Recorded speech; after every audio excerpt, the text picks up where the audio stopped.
don't tear down a wall till you know why it was built. Don't quit a job until you have another one.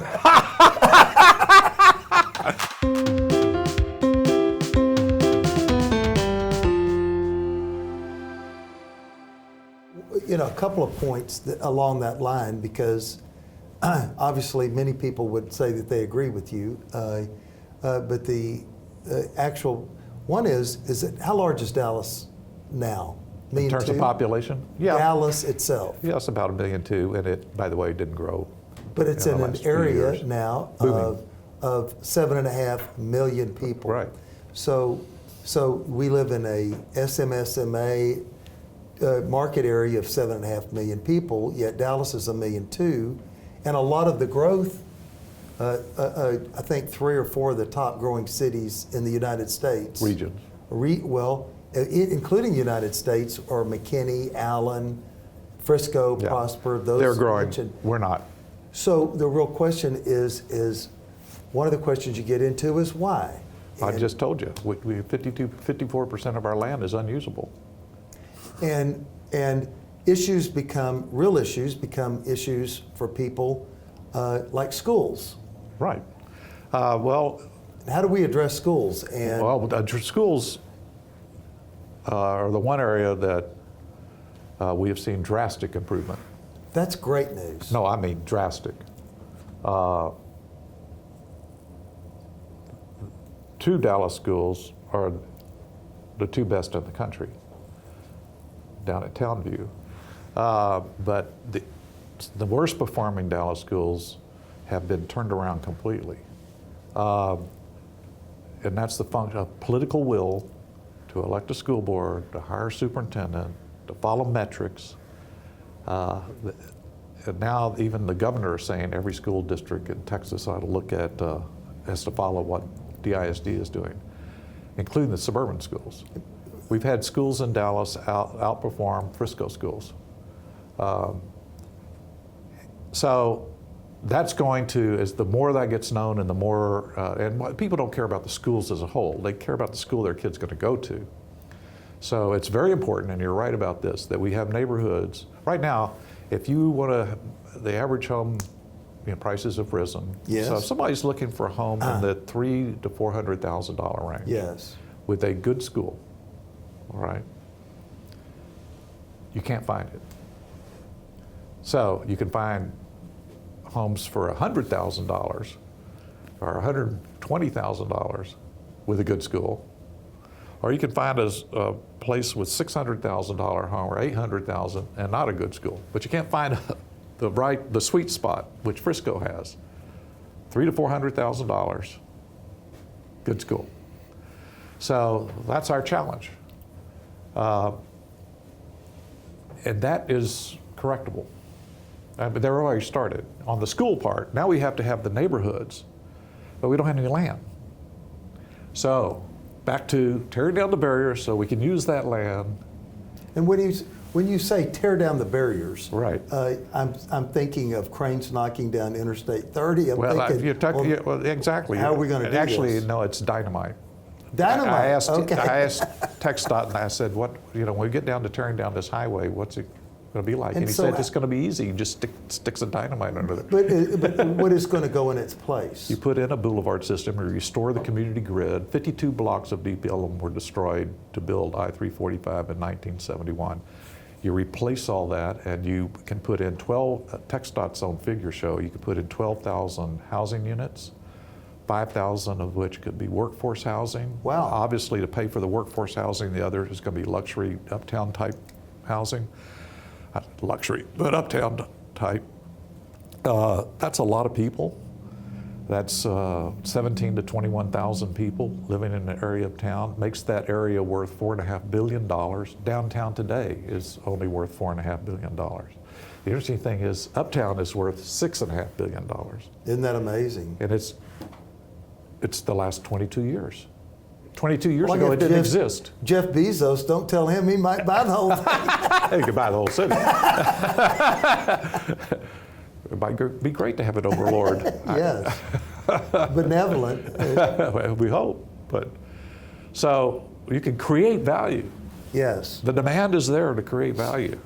So once you create value, then that spills over. And the future. So I want to end with, what is the future of Dallas that you would like to see? The hope of, the inspiration of Dallas that you would like to see? I think we should be triple the population, and with very strong communities where there's a recognizable black downtown, doesn't Yes. exist today, a recognizable Hispanic downtown, which I hope is Jefferson Avenue, continues Yes. in that role, where there's a recognizable Vietnamese area, and all the ethnic pride and cultures that are here can be have their place and be celebrated, and that makes it a diverse, exciting place to be, where you can go to one festival on one weekend and go eat another kind of food someplace else. Go to the Greek festival. And one the Greek weekend. festival with more Greeks. So it becomes a diverse, exciting city with strong neighborhoods, and where people can have wonderful lives. That's what a city's supposed to be. The interchange of ideas and culture and commerce is what a city is all about. And I hope that, I'll speak on behalf of, continue please to give us the context and the how-to, because aspirational, I think the goals you stated are aspirational in nature, but some of the people who may be listening today are wondering, that sounds great, I'll vote for it, make it a constitutional amendment, but what are the More likely a bond issue. Yeah, a bond issue, that would be great. Right. But the practical, logical steps, you obviously you're going to get some people who would disagree with tearing down an interstate highway just because of simple. There's a lot of stuff moving that has nothing to do with Dallas. Some people just are trying to get from LA to. Yeah, and I don't want those people coming through our city. Thank you. Okay. Yeah. But Go someplace else. But as a practical matter. Oh, it's very practical. You need to make sure and give a basis for how it all works. Yes, the federal government has encouraged the decommissioning of highways. So, and other cities have done it, and we can do it too. And then you need to show that. Yeah. And I hope that you will show that. Right. Okay, let's talk about you personally. What have you learned? What has worked? We're moved from the interesting to the utterly boring. No, I want to know, how does Wick Allison win? I used to be worried about thinking about winning. How do you win the day? Here's how All right. when I was interested in winning, Yes. I was full of anxiety, I was frustrated, and as a result, I was full of anger, and I really didn't like myself. Now, let's talk about the concept of winning. My most important relationships, my most important relationship is with my family. Yes, of course. I don't care about winning. I care about being. I just want to be with them. My most important relationship really is with God. Yes. I don't want to win. I just want to be. So when I was interested in winning, I was losing a lot. And when I gave up trying to win and just wanted to be the best, and my people to be the best that they could be, that they wanted to be, complete reversal. It just, like the sun came out and the clouds went away. And I think that's why. Was this a moment? Yeah, it sounds like a catharsis. Well, I was an alcoholic. Okay. And I was an alcoholic as a result of all the anxiety and wanting to, achieve and all that, measuring up. And when you're an alcoholic and you walk into an AA meeting, Yes. they just slap that right out of your head. That's great. And they said, what would you rather be? Do you want to be happy or not? Yes. Make the choice right now. I said, okay. And so this is the catharsis. That's the catharsis. I said, I guess I'd rather be happy. They said, all right, this is exactly what you need to do. So when you tried to win, you didn't win, and when you quit winning, you won. Yep. You stop trying to get and you start giving. And giving to your city, to your employees, to your family, it just, or at least in my case, it's just enriched everything. So I guess you're making a distinction. What I would say is that you're making a distinction between maybe sheer happiness and excitement and peace and joy.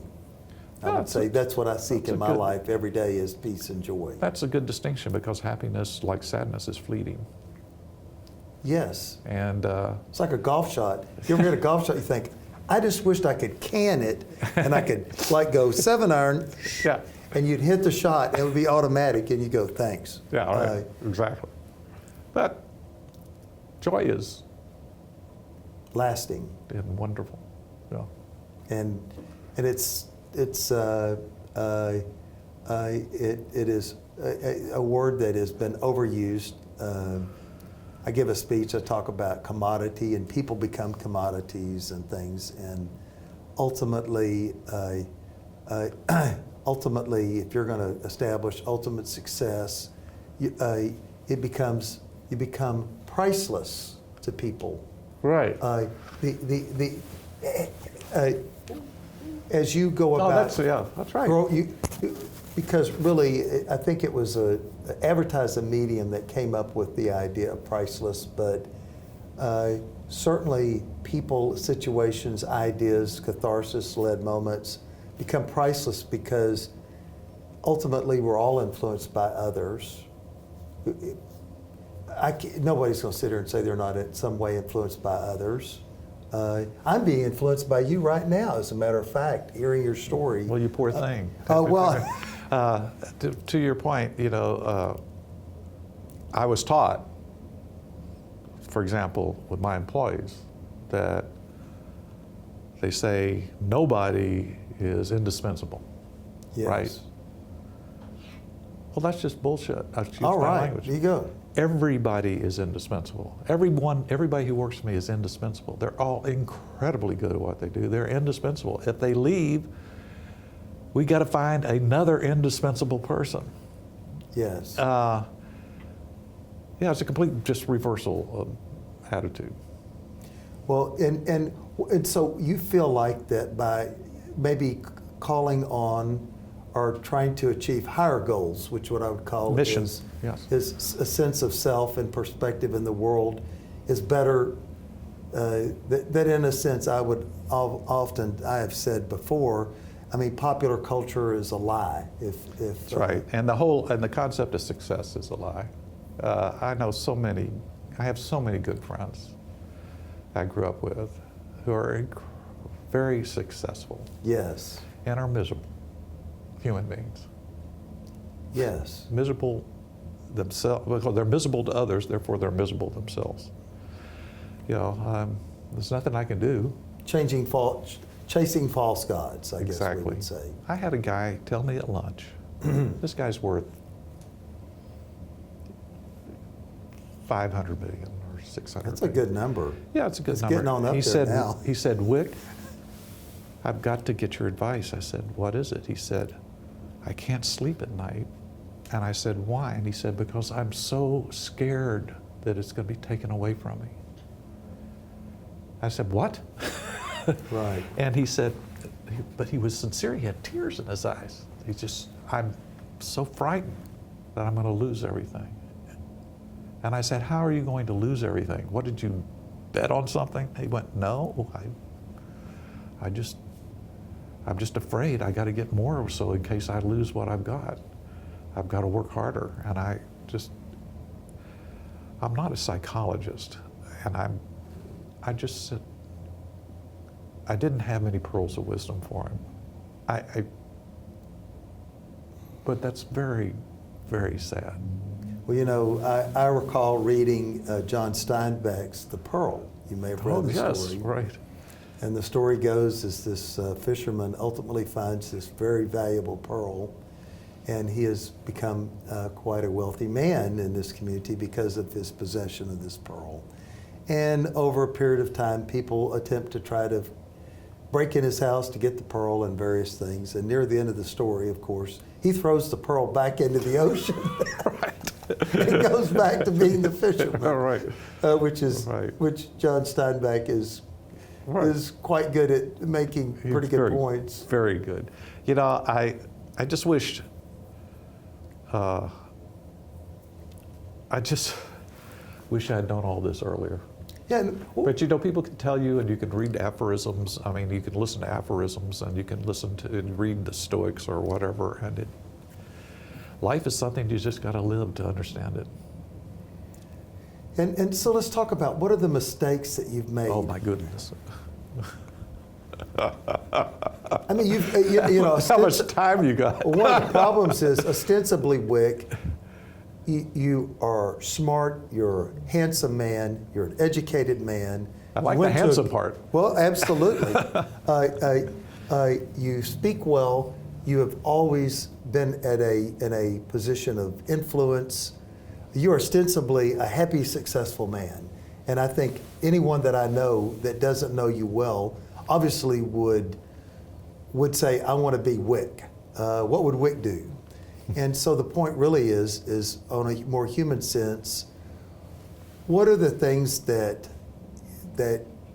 you're no longer doing that would help other people? Because other people are going to look to you. They're going to look at this broadcast and go, I want to be like Wick. Well, Tell them now. I strove and strove and strove. And the people in my circle or people outside may have thought I was successful, They did. but I was not.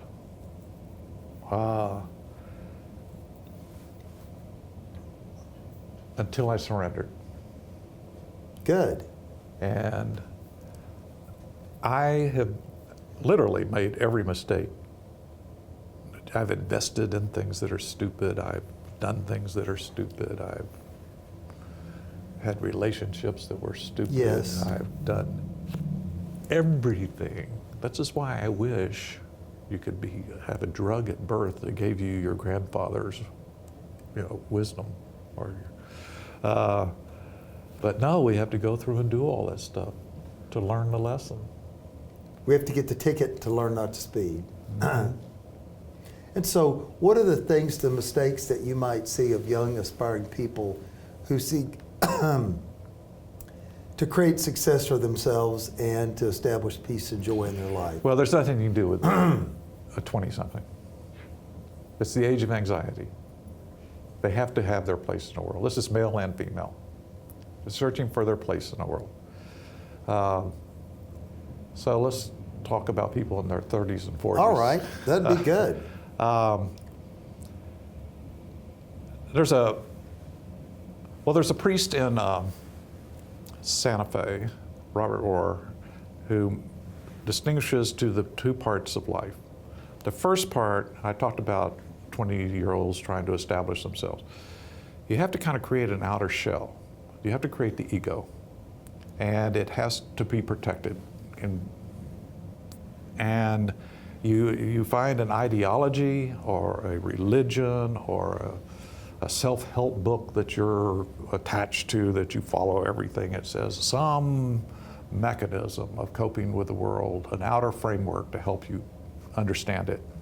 It's a very complicated place, and your place in it. But if at halfway through life, he says, you don't break that shell, or outside events don't break that shell for you, which it did in my case. Yes. I didn't break the shell. You're going to find yourself getting rigid and narrower and more provincial and more closed in and more cut off from the world. The shell has to break at some point for you to be open to. I want this priest, incidentally, on my next podcast. He's pretty good at this stuff. Keep going. And so when you break the shell, try and be open to the world. So I don't think that I could have any advice for somebody who is going through that that period. I just think it's part of the human condition, especially in the modern world. In an agricultural society, which we've been entirely until 150 years ago, so we're still new at what we're doing. We really don't know what we're doing, as witnessed by building over those highways that through the middle of a city. We just didn't know what we were doing. Most of what we do, we don't know what we're doing. Well, neither do we as individuals trying to cope with an urban society and all its complexity. So I can understand why people need the mechanism. But then it's got to go. And where does it go to? It goes away, dissipates. And what comes in its place? Nothing. You simple acceptance. One of my daughters has this weird notion, and it's completely strange, and it has something to do with something I've never heard of. My reaction would have been, no, this is the way it is. And now it's, tell me more about it. What do you know that I don't know? A different way of looking at things. Absolutely. And we can learn, and we don't know. Yeah, and my industry and the upheaval it's going through, instead of trying to shut down and keep things the way they were because they were so great for us for so many years. And I think a lot of people in my industry have done that. You know, let's just hold on to what we got till it finally goes away. Our reaction has been to come on, let's learn it. Let's see every new thing, and let's spend 3 hours a day. At the top of our company, 4 or 5 people spend 3 hours a day watching what's happening and somebody's experimenting with all over the world. It's fascinating. Well, you know, habit, obviously I'm out there like you are, getting new readers, subscribers, revenue production. In so many instances, we're fighting potentially habit or change or that type of thing. And I think probably as a society we fight habit or change. And as people we do, and I lend that more towards a need for security. Well, you know, it's also a question of prudence. You know, don't tear down a wall till you know why it was built. Don't quit a job until you have another one. Best advice. Don't tear down a wall till you know why it was built. Don't quit a job until you have another one. Best advice. Rapidity is the measure of time today, you know, so. Well, one thing that I've done is I will tell people, I said, I will obviously potentially talk with them about an opportunity to work within the context of our company. And I will say, now look here, if you view this as change, you're not going to do it. You got that? I said, but if you view it in terms of opportunity, you will. I said, really the decision, I've laid out the format. The question is whether you evaluate this as change or an opportunity. Because I am not going to I have not been historically successful at getting people to make change or to even suggest they make a change. I would call it a non-winner for me. You could say, Bill, one time 26 years ago, we were sitting with Jerry Jones in that Mexican food restaurant, and I had a guy, but if you can stress, if you can help people to see the opportunity and not the change, you can move people. Oh, that's something I've learned over time. That's what I think you might formulation. be saying. Maybe if you come out and start an ad or start a urbanism and say Dallas needs to change, maybe it's a non-starter. Maybe if you came out with an issue and said, this could be you, they're like, wow, me? Okay, good. Oh, me? Yeah. So how do you sell change and opportunity? How do you, when you have an idea, how do you create the change that you wish to see? What's your technique? Well, number one technique of all enterprises is persistence. Yes. And so once I'm pretty sure about something, I want to enlist, obviously, the people who are going to help make the decision. And I want to get to the decision maker. And how do you influence decision makers? I find that decision makers are actually pretty easy because they're looking for opportunity. They wouldn't have gotten to the point of being decision makers if they weren't that sort of person. When I was raising money for D Magazine and I was 24 years old, nobody ever turned me down for an appointment. That's amazing. But Maybe they were afraid you were going to come out with a bad article. No, they didn't. Wes Wise. I tell you, these guys didn't even know how to spell magazine Okay. in those days. But they were at a level, because who do you go to for money? You go to rich people. Sure. So they were at a level where they,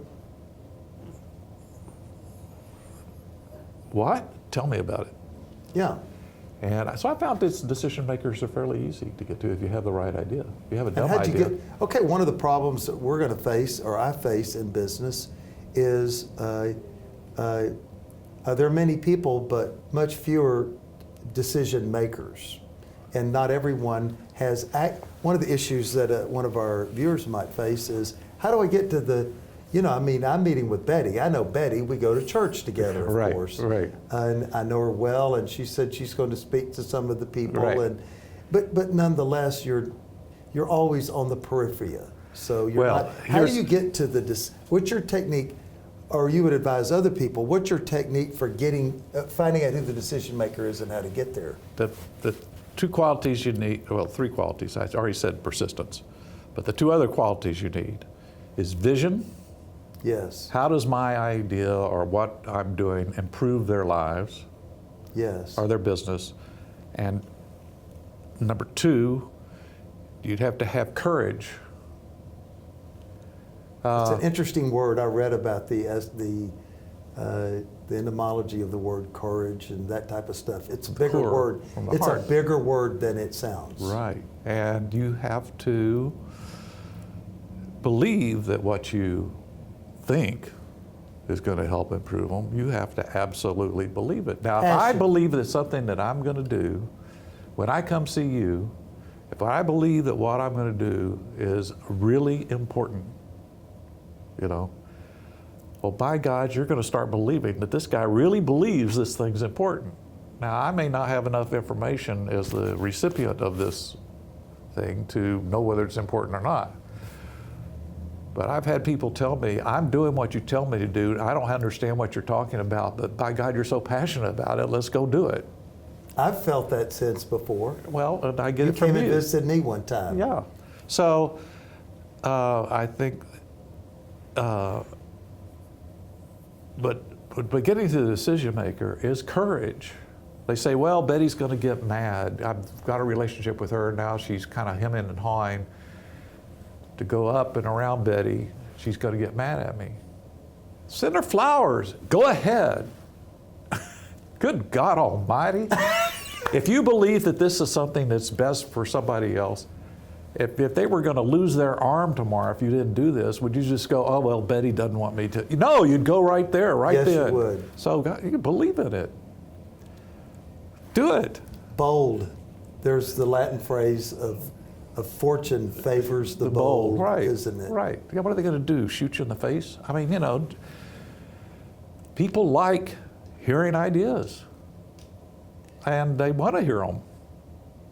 Ideas are ultimately, I don't know if you've seen that little diagram of different levels of people. Ultimately, some people discuss the weather, some people discuss people, but ultimately, great people discuss ideas. Well, look at the Fortune 1000. We think that, they're all business school graduates or something. 70% of them have humanities degrees. You know what the number one degree among all, in terms of plurality, among all the humanity degrees held by CEOs, Fortune 1000? What's that? Philosophy. They care about ideas. And ideas are important. Ultimately, ideas shape the world. Exactly. And it's hard to sell ideas because you're ultimately you're affecting people's security.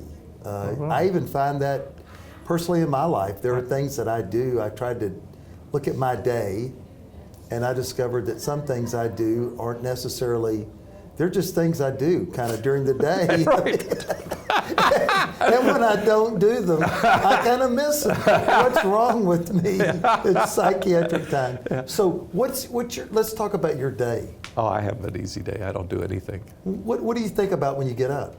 I mean, not just immediately, but what are things that you're looking forward to, fear, you're thinking, okay. Well, I just try and think what I'm going to accomplish that day. It's probably one thing. What's the one thing I'm going to accomplish today? And how do you hold yourself accountable? Well, I've been with my own board of directors for a long time. So as they say, Self-talk to you? So I tell my salespeople that they're their own board of directors too. And they should look at their board of directors in the mirror every morning and hold themselves accountable. But I'm pretty strict with myself. I want to get it done. I don't feel comfortable if I've left something undone. I don't feel well. I don't feel good. I think I tend to, in quieter moments, me and self go at it from time to time, and self goes, I don't think so, pal.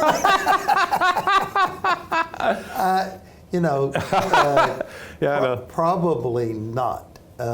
Probably wouldn't have done that. And so my wife sometimes will, and as verbal people such as myself might do, is I will verbalize. It's not just something going on in my head. Right. I mean, we're talking, it's a conversation. And I'll say, just, stay out of it. I'm just talking to myself. Well, actually, but I have found that just the way I operate, yes, that most of the best ideas we have at the company are in conversation, talking something over and going, well, what if, bam, the group of people spark ideas. They don't really happen in isolation. And how do ideas come about? But I can't just sit down and say, okay, here we have this problem. I'm going to think through how to solve this problem. I'm no good at that. I can't do it. It's verbalizing. Do you have conversations like this? Yeah, all the time, every day, constantly. What do we do about this? And a group of people are talking about it, and then the answer comes. I don't know how it just comes. Okay, let's talk about this. Because you're dealing with a community. You're dealing with a community which probably is not going to be open to just change for the pure sake of, let's just have everybody on this side move to that side, see how it works. Right. Move two houses down. Cities are very complex, yeah. And so how do you balance what you see for change with your ability to accomplish that in terms of how big an old boy do you take on?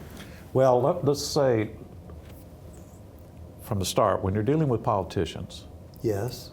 Now, politicians have a very important role in the society. They're very good at balancing interest and trying to come to a solution, without infuriating 51% of the voters. It's an important number to remember. Right, and so they're damn good at it. Yes. In most cases. But when the problem with politicians is that I might come to you with a good idea and you'll go, well, logically, that's a very good idea. I think I'll go with that. But a politician doesn't think that way. They don't really care whether it's a good idea. This isn't offering me a lot of hope, Wick. They have to think about the balance of interest and who's going to be against it, or who's going to profit from it, or who's going to think that they're being dissed by it, or they have to balance interests. So I found that the way to talk to politicians, who really are the levers of change yes. in a city, is to talk about how it benefits them. It's the opportunity side of the argument Yes, instead of and the change and side. the way that you have that conversation is to talk about their reelection. And Oh, you're talking language. Now, I've heard of this. whether or not they are going to get reelected. Yes. Now, if they're not for this idea, the chances of their reelection are going to diminish significantly. So we've had very full and frank discussions with a lot of city council members over the last 5 years as we've pressed this major change because radical change is necessary. And it's very hard for the present to worry about the future instead of worrying about the present, and especially if you're a politician. You've got an election in 12 months. Yeah, exactly. You got to worry about that. You can't worry about 10 years from now. Consequently, nothing gets done, right? Exactly. So, because nobody will hate me if I don't do anything. No, well, you know, Somebody is going to be maintain opposed to anything I do. So the best thing is to do nothing, except when somebody says, oh, we're going to do something. We're going to do something and we're going to do it big. And so with our first entry, and when we first got involved, I raised, in a couple of weeks, $600,000 from various Strong. civic leaders. And then armed with that, we went to have conversations with city council people and armed with a campaign team behind us. And when there were people who disagreed with our idea, and I respect them. There are other people who straddled. I don't respect them. There are people who immediately got our idea and were for it for all the right reasons. I love them. But for the ones who rejected us, even if it was for good, I could shake their hand because we opposed them. And we were fortunate to elect 4 out of 6 open seats. And then the next round, the next city council election, we were there and we elected 4 or 5 more. People who opposed us were defeated. Good. Because the citizens understood the importance of what needs to be done. And so much in this last city council election in Dallas, instead of endorsing candidates, this time we asked the candidates to endorse us. And a majority of mayoral candidates and a majority of city council candidates, a big majority of city council candidates, endorsed us. So we were in the happy position of, in many districts where there are 2 or 3 candidates, all 3 of them had endorsed us. So we were happy whichever one got elected. That's a great way to look at it. So that's how you affect change. You have to figure out where the levers of power are. And in Dallas, it's all power ultimately resides with the Dallas City Council. I don't care if you're talking about DART or the Dallas Housing Authority, or it's the Dallas City Council ultimately has the power, whether they exercise it or not. It's their problem, but they ultimately got the power. So you have to have the right city council. I'm proud to say we have a very good city council. Well, good. We'll end on a positive note. One question I wanted to ask you about is many of the people that I know always look forward to the D-Best Awards. And of course, everyone would like to be the best in some form or fashion. And how did that come about? And how do you get to be a D-Best? Well, if you're inside secret. If you're talking about Best of Big D, yes, which comes out in a month, it's a really interesting process. It is sometimes kind of controversial, but our editors and are very particular people. Yes. And we try and set a very high standard. Sophisticated taste. Very high standard. And you can't campaign to be a Best of Big D. We do have Reader's Choice for where people actually vote, and they vote online. And it's very popular voting. Yes. And we note those people in the issue. Yes. They run the Reader's Choice. But for the editors' selections, which are really the more coveted ones, why are they more coveted? It's because our editors are very selective. There's just, you just have to be the best. And I don't really know any other way of framing it. We have jewelers have been among our major advertisers. Yes. The Best of Big D has never named a top Dallas jeweler as Best of Big D. Oh, really?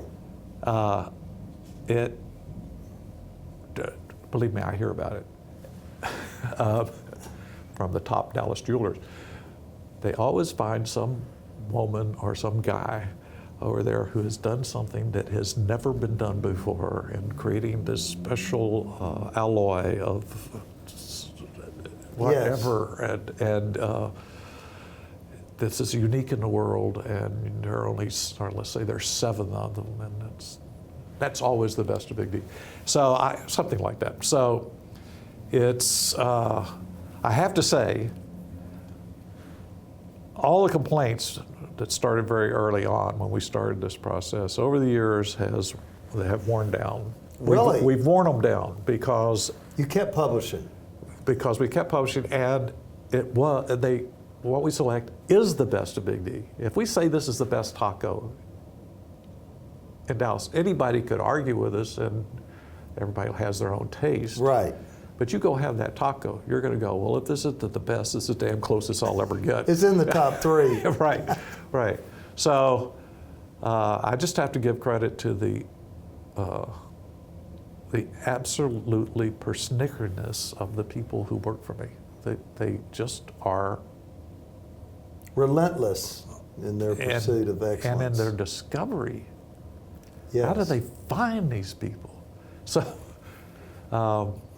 I enjoy it just as much as everybody else. And we have that and there are these contests that people have online where they form these clubs online, just spontaneous, and they go to every best, go or buy every best, and keep track of it.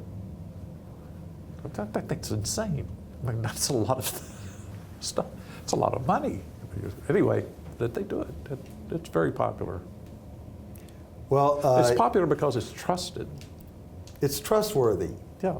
And it's not influenced by any other means other than the Mama's Taco on Illinois is not Right. It's not buying the editor's choice. And we've put so many businesses out of business because this is an unfortunate consequence. You have a little Mama's Taco. I remember this famous this little hamburger stand down in South Dallas. Well, the guy he got up the next morning, and he doesn't know he's the Best of Big D. He goes to his little hamburger stand, and there's a line around the block, and the police are there. Well, he can't serve all these people. And the next day it's the same, and the next day, and finally he just gives up. You put the people out of business. There's too many customers. Mom goes into mega. Well, I don't want to sign off here, Wick, without asking one of my favorite questions. And that is, I want to ask the people that are watching and listening, I want to know, how long has it been since you closed a real estate deal at one of our friendly capital title offices around the city? Well, I can actually answer that question. What is it? I refinanced, this is true. Yes. 2 years ago, right here. Oh, I know. Well, typically everybody else didn't do that for those, thank you, but for others, that's too long. Come see us. We want to see you. I'll be here waiting on you. Well, I'll tell you what, we've had a really good time today at Capital Title Connects. I've been looking forward personally to being with Wick, I always do, and hearing some of his insight and getting to know him better, because obviously if there's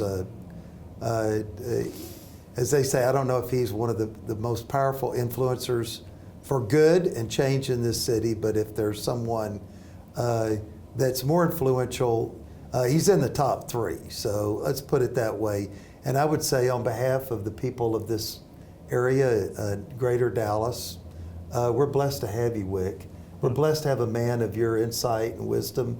And thank goodness you're in control, or you wield control at a publication which has the ability to influence and affect others, including myself, in helping to make a change, positive change in the life of our citizens and our city. So I want to thank you for what you've accomplished and what you mean, and I hope what you're going to mean to each of us into this city. Thank you, Thank Bill. you. Well, thank you. For this podcast and future exciting podcasts of Capital Title Connect, check with us on Spotify, iTunes, and Facebook. We'd love to see you there. Thanks.